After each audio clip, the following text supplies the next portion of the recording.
toi et bienvenue dans ce nouvel épisode de Sparkle Unalome, le 6e. Et oui, aujourd'hui, je te propose qu'on explore ce qu'est le plan d'incarnation en te proposant évidemment de commencer dans l'ordre. On va aller regarder un petit peu comment tout ça se prépare, comment tout ça se fait, comment tout ça se passe avant la naissance. Et puis, ça va nous permettre de connecter à nos origines et surtout à l'origine de tout ce qu'on est en train d'expérimenter tous actuellement, ce qu'on appelle la vida. Voilà.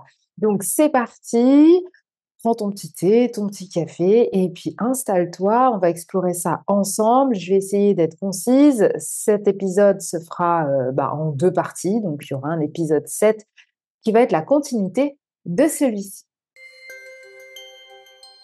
Avant d'aller au cœur de ce sujet, je préfère te rappeler une chose simple. N'oublie pas que tout ce que je vais dire là, ça va être dit avec un cerveau donc conscient, qui analyse et qui organise. D'accord? Évidemment, nous sommes bien plus que ce cerveau conscient. Là, je te dis les choses de manière à ce que ce soit relativement structuré, justement, pour le cerveau conscient. Évidemment, ce que je vais t'expliquer dans ces étapes, ça peut bouger pour diverses raisons. On verra ensemble. Et puis, te rappeler, encore une fois, que ces étapes, elles vont pas forcément s'intervertir, mais elles peuvent fluctuer. N'oublie pas que parfois la naissance peut ne pas se faire et donc comprendre que c'est un choix d'expérimentation de l'âme. N'hésite pas à me poser tes questions en commentaire et je te propose qu'on commence tout de suite en répartissant d'abord, on va dire, c'est pour le cerveau cartésien conscient, on va dire, euh, 3 grandes étapes qui se profilent, on va dire, avant la naissance. La première, ce serait l'appel. L'appel vers l'incarnation, l'appel à s'incarner sur un plan d'existence, quel qu'il soit. La deuxième, ce serait la préparation. Donc, deuxième étape, on va dire, c'est de préparer justement cette expérience, cette expérimentation. Et puis la troisième, ce serait l'incarnation en elle-même. Après, évidemment, il y aurait la désincarnation, ce qu'on appelle la mort. Mais ça, ce sera le sujet d'une autre vidéo, puisqu'on va se concentrer là essentiellement sur ce qui se passe avant la naissance. Et comme je t'ai dit que je vais essayer d'être concise, on va se focaliser sur cette première étape qu'on pourrait appeler l'appel, et puis cette deuxième étape qu'on appelle la préparation. On verra la suite dans la deuxième partie. Pourquoi l'âme ressent un appel à s'incarner? Eh bien, il y a, on va dire, 5 grandes raisons. Alors, dans ces raisons, évidemment, on peut mettre plein de choses, d'accord? Et tu vas voir que toutes ces raisons, comme d'habitude, elles sont interconnectées. On pourrait commencer par dire elle ressent cet appel à s'incarner pour déjà faire des expériences. Parce que ce sont ces expériences qui vont lui permettre de grandir en conscience. Mais ça, on y viendra après. Donc d'abord, elle souhaite faire des expériences. Et donc, elle souhaite apprendre à travers des expériences.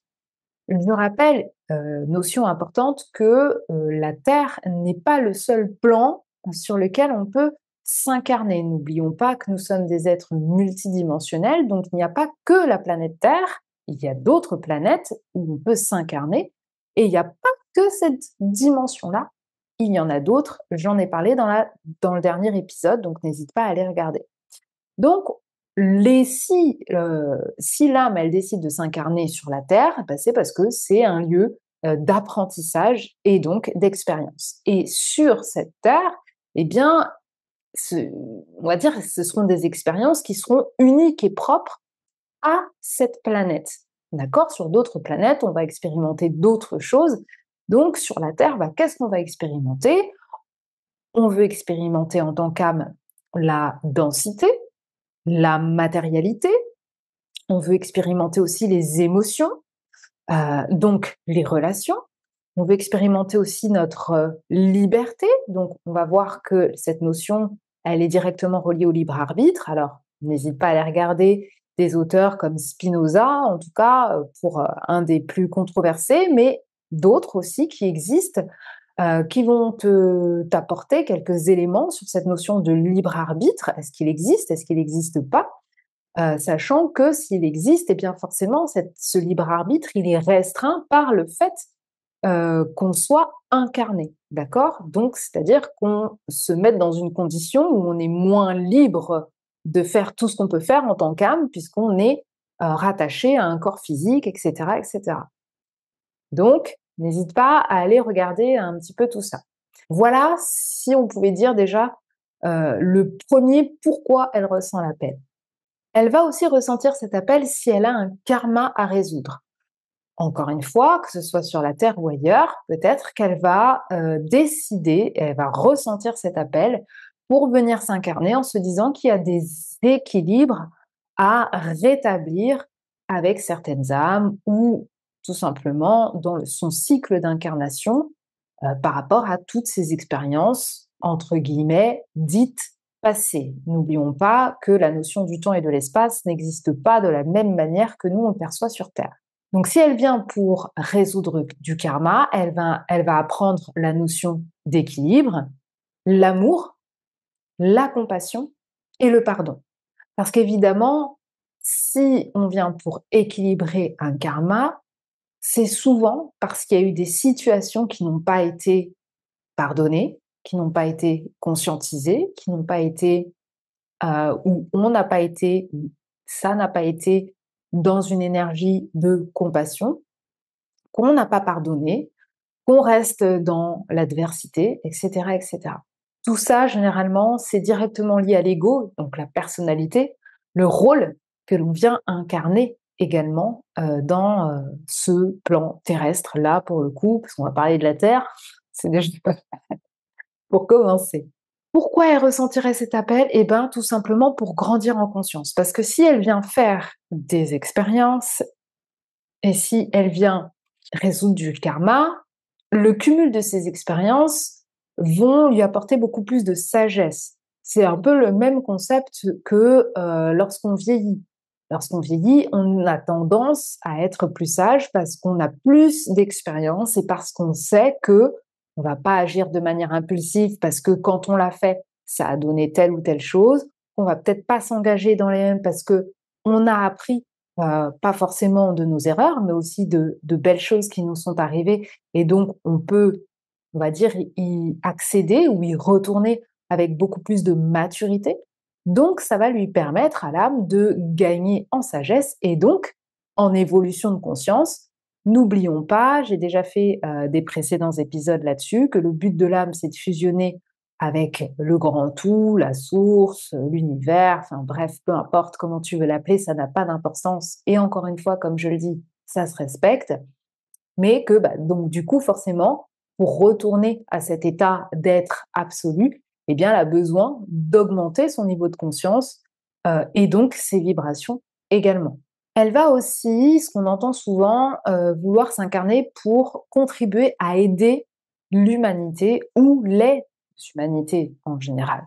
Pourquoi? Parce que si elle-même, elle évolue en conscience, toutes les âmes qui font, on va dire, cette exploration, cet apprentissage, eh bien, elles vont forcément évoluer en conscience. Et si individuellement chacun le fait, forcément, ça va avoir un impact sur le collectif. Et ce collectif, en l'occurrence, ici sur la planète Terre, bah, c'est ce qu'on appelle l'humanité. Elle va aussi le faire pour retrouver hum, sa nature divine, c'est-à-dire dans le but de se reconnecter à qui elle est vraiment à l'origine. Et oui, parce que tu le sais, l'âme, quand elle s'incarne, elle va expérimenter aussi le voile de l'oubli. Et je précise que cette expérience du voile de l'oubli, elle se fait dans les deux sens, lorsqu'elle est incarnée, mais aussi lorsqu'elle est désincarnée, puisque lorsqu'elle va préparer sa prochaine incarnation, eh ben, on va voir que les âmes, parfois, elles peuvent décider comme si elles avaient oublié un peu ce que c'était que l'expérience terrestre.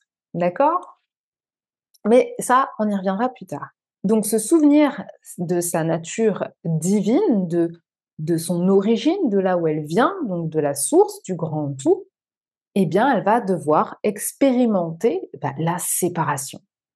Et on voit bien ce que ça donne, hein, déjà actuellement sur cette planète. Elle va donc expérimenter cette séparation à travers le voile de l'oubli et la dualité. Maintenant, je te propose qu'on aille regarder un peu plus en profondeur, eh bien, la préparation et les choix que l'âme va effectuer pour venir vivre, évidemment, cette expérience. Donc, comme je viens de le dire, pour faire cette expérience d'incarnation, pour manifester concrètement cet appel qu'elle ressent à grandir, à évoluer en conscience, à apprendre, à augmenter ses vibrations pour rejoindre la source, le grand tout, etc., peu importe encore une fois comment tu veux l'appeler, eh bien, elle va préparer ce qu'on appelle un plan d'incarnation. Et ce plan d'incarnation, va pas du tout le préparer toute seule. Oh, peu cher fifou, non, parce que sinon, elle s'en mettrait plein le dos et peut-être qu'elle ne ferait pas les choix judicieux. N'oublie pas que les niveaux de conscience des âmes, eh bien, elles sont identiques à ce que j'ai dit, dans la dernière, vidéo que j'ai proposée avec les dimensions, les différentes dimensions, les différentes matrices justement et les niveaux de conscience. Eh bien, c'est pareil. Une âme qui a eu 10 incarnations va pas avoir le même niveau de conscience qu'une âme qui en a eu 100, qu'une âme qui en a eu 400. C'est de la logique. Donc, eh bien, en fonction, évidemment, l'aide des guides va être plus ou moins, évidemment, importante. Quand on a eu, je sais pas moi, 400 incarnations, à un moment donné, commence peut-être à comprendre quels sont les choix les plus judicieux pour notre âme et pour équilibrer justement ce karma et monter en conscience et en vibration que voilà, que si on a 2-3 expériences de vie à notre compteur.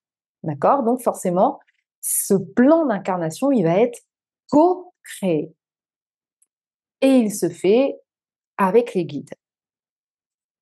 Je te propose qu'on aille explorer ça plus en profondeur. N'oublions pas que le but des guides, c'est de conseiller et de guider, comme son nom l'indique, le but étant que le plan d'incarnation aboutisse. On sait très bien qu'il y a des plans d'incarnation euh, qui se terminent avant l'heure. Je vais parler, voilà, sans nommer les personnes qui vont raccourcir, on va dire, leur expérience de vie. Donc le rôle des guides, ça va vraiment être de faire en sorte que cette expérience ne se produise pas. Et donc, calmer les ardeurs de l'âme qui veut absolument évoluer et s'en mettre plein le dos, pour que déjà ce qui a été prévu, demandé, euh, eh bien, puisse déjà aboutir dans un premier temps. C'est très important. Donc, le guide, eh bien, qu'est-ce qu'il va faire? Il va aider déjà à prendre des décisions, par exemple, sur le nombre de missions. Je reviendrai sur ce sujet parce qu'il est un peu amalgamé, à mon sens, hein, encore une fois. Donc, il va aider à prendre des décisions. Par exemple, si l'âme, elle veut, je sais pas, se coltiner 14 missions, à un moment donné, le guide, il va lui dire: calme-toi petite, commence déjà par celle-là, parce que sinon, ton expérience, elle va faire que tu n'aboutiras pas au plan. Ou alors, il y a de grandes chances que tu diverges, on va dire ça comme ça, et que tu ne réalises pas ce que tu es venu, ou que ton expérience soit ralentie, ou entravée, ou etc. Ou etc. D'accord? Donc ça, déjà, donc prendre des décisions. Ensuite, elle va aider à clarifier les objectifs, et puis elle va aider aussi à élaborer le plan dans toutes ses dimensions. Donc ce plan, eh ben, il va inclure les défis de vie, les challenges, mais aussi les réussites, les expériences, on va dire, qu'on qualifie d'épreuves, et les leçons à apprendre.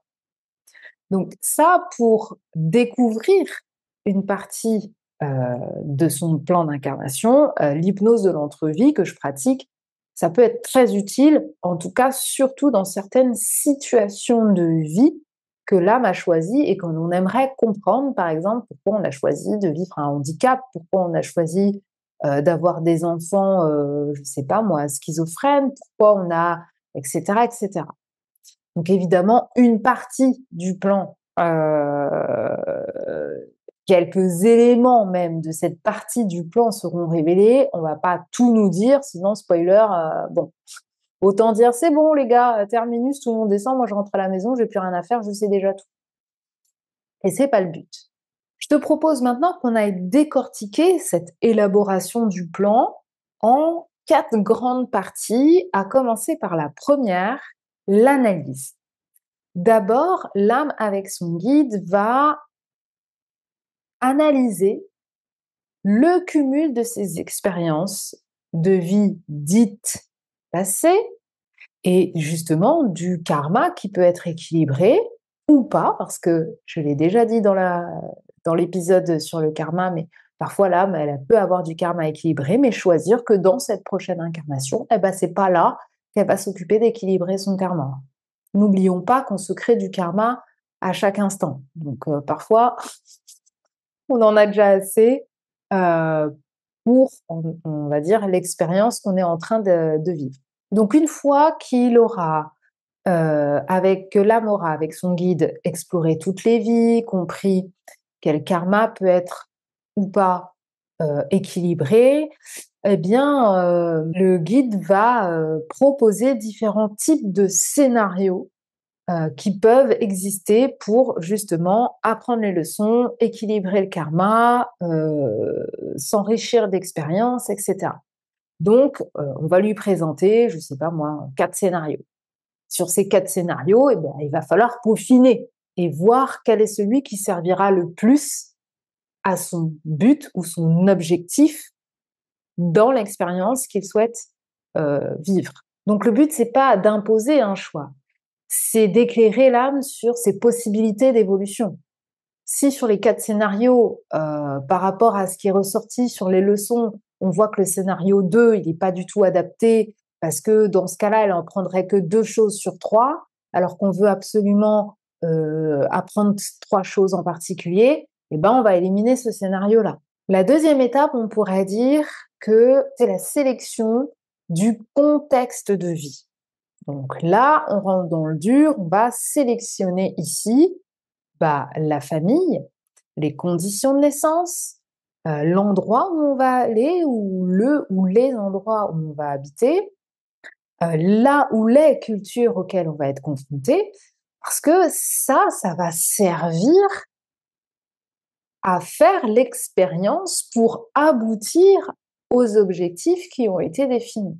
Par exemple, une âme, elle peut choisir une famille aimante parce qu'elle a décidé d'incarner la sécurité, d'expérimenter ça.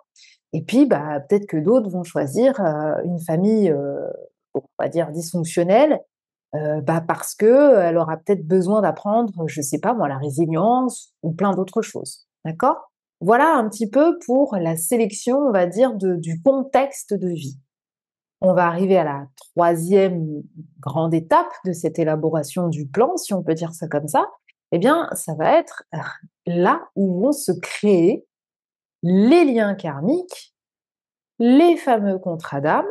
Et dans ce terme contrat d'âme, je vais aller encore plus loin. Donc le contrat que l'âme va signer en s'engageant à expérimenter cette incarnation-là, ce scénario-là, mais aussi les contrats qu'elle va avoir évidemment avec les autres âmes qui, elles aussi, auront accepté, parce que c'est pas obligé, d'expérimenter ça avec l'âme en question. Attention à la notion de karmique. Elle a un double sens. Nous avons tous des liens karmiques de quelque nature que ce soit, puisque nous sommes tous incarnés dans un cycle karmique. Donc nous n'avons que des relations karmiques. D'accord? Concrètement. Encore une fois, c'est juste des éléments de langage, mais ce qui est important de comprendre, c'est que karmique a 2 sens.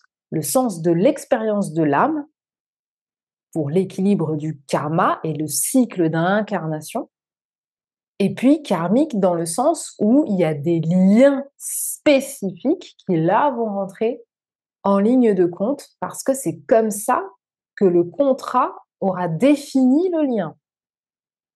Je précise, encore une fois, ce que je dis là, ce n'est que le résultat de mes expériences en tant qu'hypnothérapeute, canal, mais ce n'est pas, je l'ai déjà dit, une vérité absolue. Donc, n'hésitez pas à remettre en question ce que je vous dis, aller explorer ce qui va faire sens pour vous, mais c'est important de remettre les choses dans leur contexte. Donc, karmique a un double sens, dans le sens de l'incarnation de l'âme, dans le cycle karmique pour équilibrer son karma, et dans le sens du karma au sens propre du terme. D'accord? J'ai posé ça là, on en fait ce qu'on veut. Donc, ce moment où il va y avoir la création des liens karmiques et des contrats d'âme au pluriel, en incluant le premier que l'âme a décidé déjà en s'engageant dans cette expérience, eh bien, c'est là que les rôles vont être distribués. Donc, comme sur un plateau de tournage, les âmes vont s'attrouper, entre guillemets, si on pourrait donner une image, et puis dire, bon, bah ok, toi, tu joueras le rôle de la mère. Évidemment, c'est important que cette âme soit d'accord, parce qu'elle aussi, elle a son plan, et elle aussi, elle a besoin de faire ses expériences. Si ce lien est contraire à son expérience à elle, eh bien, elle peut très bien refuser en disant non. Moi, ce scénario-là, bah, ça va pas m'aller parce que à tel ou tel moment, j'ai besoin de vivre telle ou telle expérience. D'accord? Donc, c'est important de comprendre que cette distribution des rôles, elle a besoin aussi d'être avalisée de tous. Donc, l'attribution des rôles va se faire, mais aussi les moments d'apparition dans l'expérience d'incarnation qui vont être choisis, avec les raisons de leur présence, puisque ces raisons-là, elles vont servir directement les objectifs, les contrats et les missions. Et on va veiller, avec le guide, à ce que tout le monde soit d'accord et OK avec les expériences qui sont proposées et qu'un plan n'interfère pas avec un autre, qu'il y ait cette notion d'unité, d'interconnexion qui soit fluide. Voilà pour ça. Et puis, bah, je vais terminer avec cette dernière étape qu'on pourrait appeler l'apprentissage et les définitions, justement, des missions. Donc, c'est sous-objectifs. D'accord? C'est pour ça que je l'ai déjà dit dans d'autres vidéos, il n'y a pas qu'une seule mission de vie, il y a un but d'incarnation et des missions d'incarnation qui vont servir le but d'incarnation. Je redonne l'exemple, dans Mission Impossible, pour aller, je sais pas moi, récupérer tel document de la CIA, bah, il doit passer par plein d'étapes avant. D'accord? Et ben, c'est le concept des missions. Et bien, dans cette étape d'apprentissage et de définition des missions, eh bien, l'âme va être dans donc son plan qu'on appelle des mondes morantiels. Je ne vais pas rentrer dans le vif du sujet ici dans cette vidéo parce qu'il y aurait énormément de choses à dire. Ce qu'on pourrait dire, c'est que ce serait un espace intermédiaire entre l'incarnation et, on va dire, la source, le grand tout, l'univers, encore une fois, peu importe comment on veut l'appeler. Et ces mondes, ils sont différents, d'accord? Donc, par exemple, l'après-vie, l'après-incarnation, eh bien, constitue un monde morantiel. Dans ce monde morantiel, il y a plein de choses qui se passent. En tout cas, dans ce plan vibratoire, il existe différents endroits, dont un où l'âme, elle va justement faire ses apprentissages. C'est comme si l'âme choisissait d'être boulanger, sauf qu'elle n'a jamais eu d'incarnation pour être boulanger. Et donc, eh ben, elle va aller soit dans une bibliothèque, par exemple, ou dans une espèce d'école, ou devant un écran où elle va avoir plein d'informations qui vont lui expliquer ce que c'est que d'être boulanger. Donc, être boulanger, eh ben, ça veut dire déjà se lever à 4 du mat, voire plus. Ça veut dire travailler beaucoup, ça veut dire travailler avec ses mains, ça veut dire faire telle étude, ça veut dire et donc elle va déjà apprendre certaines choses, elle va déjà s'imprégner au niveau informationnel, au niveau, on va dire, substantiel, pour que lorsqu'elle s'incarne dans son véhicule terrestre, elle ait déjà ces informations de manière évidemment inconsciente. Et c'est pour ça que, comme je disais, l'hypnose, ça peut être intéressant pour aller explorer justement tout ça.